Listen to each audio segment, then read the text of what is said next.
The grass is always greener in Ferndale. Every year, the soggy soil is doused with an average of 43 inches of rainfall.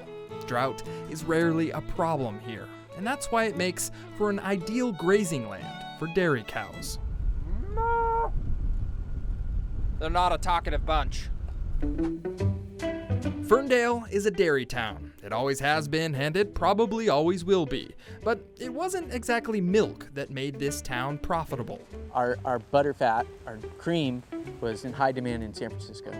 Gold brought a rush of people to California in the 1800s, and Ferndale's Butterfat fed them. And it wasn't before long until dairymen started innovating and inventing. The first milk truck. They invented powdered milk and different processes to do that. Before long, historian and Chamber of Commerce member Paul Beatty says the dairymen of Ferndale became wealthy, and they started building what's called Butterfat palaces. Lumber was cheap and egos were big, so they started building these Butterfat palaces, and they tried to outdo each other. In Ferndale, a Butterfat palace is a Victorian-style home or business laced with an exorbitant amount of what's called gingerbread. That's all like the doilies and all that woodworking. The dental work is the stuff that looks like teeth. That gingerbread, or fancy house trim, became a status symbol, and rich dairymen competed to build the best dairy fat palaces, and today you'll find them all over town. This town is truly trapped in time out here. Yeah.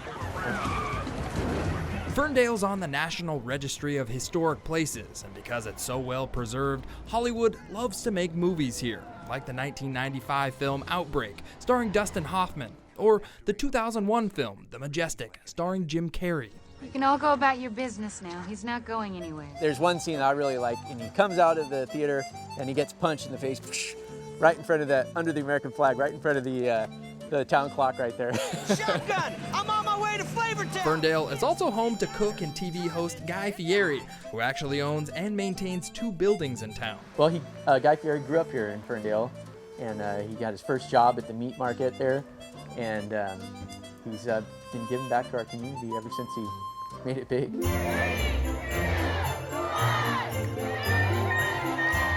If you come at the first week of December, you can witness the lighting of America's tallest Christmas tree. The Sitka spruce stands over 160 feet tall, and it's a Christmas beacon that can be seen for miles. Coeur d'Alene, Idaho, thought they had a taller one, but then they killed it by leaving the lights on all the time. Want to listen to some music? Head over to the old steeple. Paul and his wife converted this old red church into a music hall and community space. While you're there, be sure and admire the stained glass. Each piece was recently dismantled and restored. There are 20 windows in here with 4,526 pieces of glass.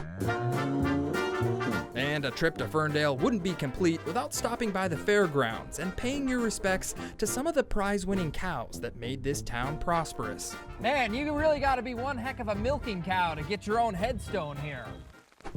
Ferndale is a town full of history, agriculture, and a few oddities. And if you don't mind a little rain, it's well worth a visit. From the soggy streets of Ferndale, I'm John Bartell. Hope to see you on the Backroads.